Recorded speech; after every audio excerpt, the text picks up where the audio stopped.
informasi terbaru THR pensiunan PNS kapan cair? Berikut jadwal pembayarannya. Pemerintah telah menyiapkan anggaran besar di tahun 2025 ini terkait dengan pembayaran THR tahun 2025.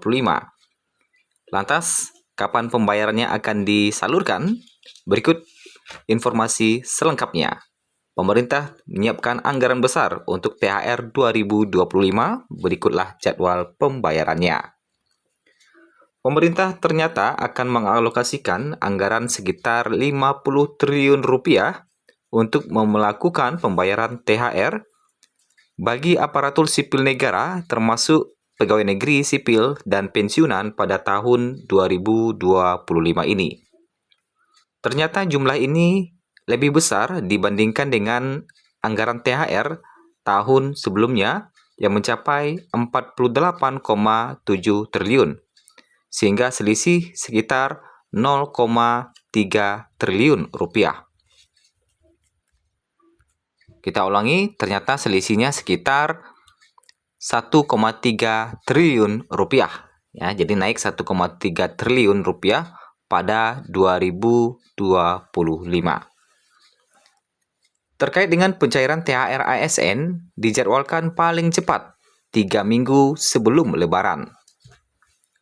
Berdasarkan Surat Keputusan Bersama atau SKB 3 Menteri nomor 1017 tahun 2024, Hari Raya Idul Fitri 1446 Hijriah diperkirakan jatuh pada 31 Maret atau 1 April 2025. Presiden Prabowo Subianto sebelumnya mengumumkan bahwa THR ASN akan dibayarkan pada Maret 2025. Pencairan THR ASN dan pekerja swasta di bulan Maret 2025, kata Prabowo. Sesuai ketentuan yang berlaku, THR PNS diberikan sekitar 10 hari kerja sebelum Lebaran. Dengan demikian, pembayaran diperkirakan akan cair sekitar 20 Maret 2025.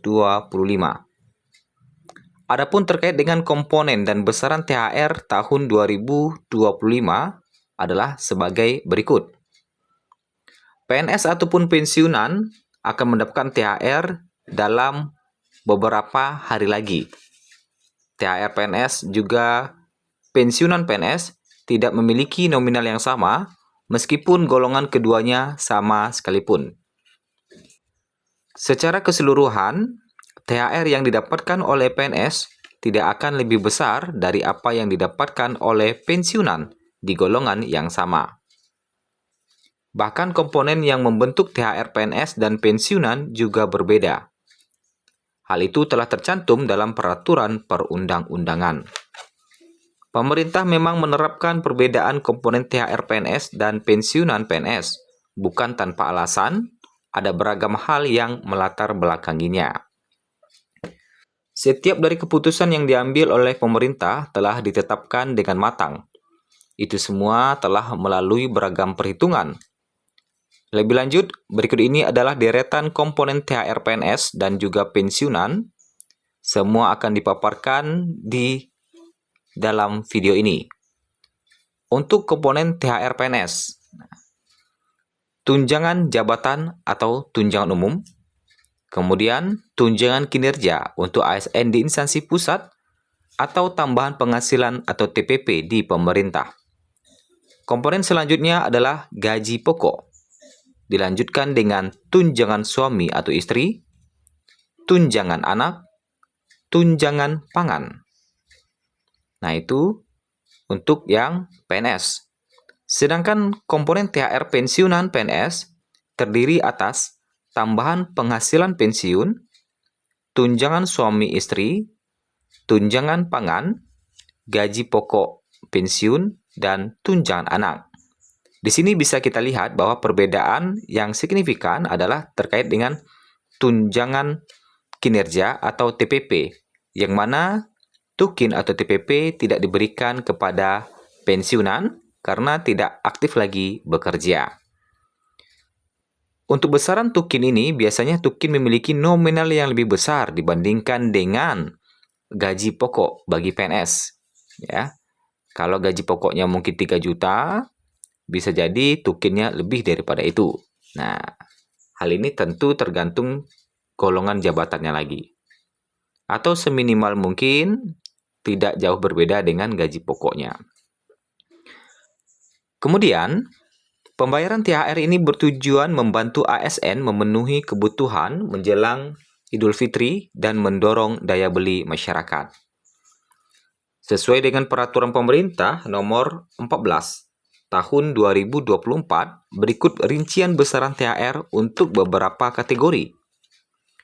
Untuk kategori pimpinan atau anggota lembaga non-struktural, untuk ketua atau kepala akan mendapatkan THR sebesar 26 jutaan.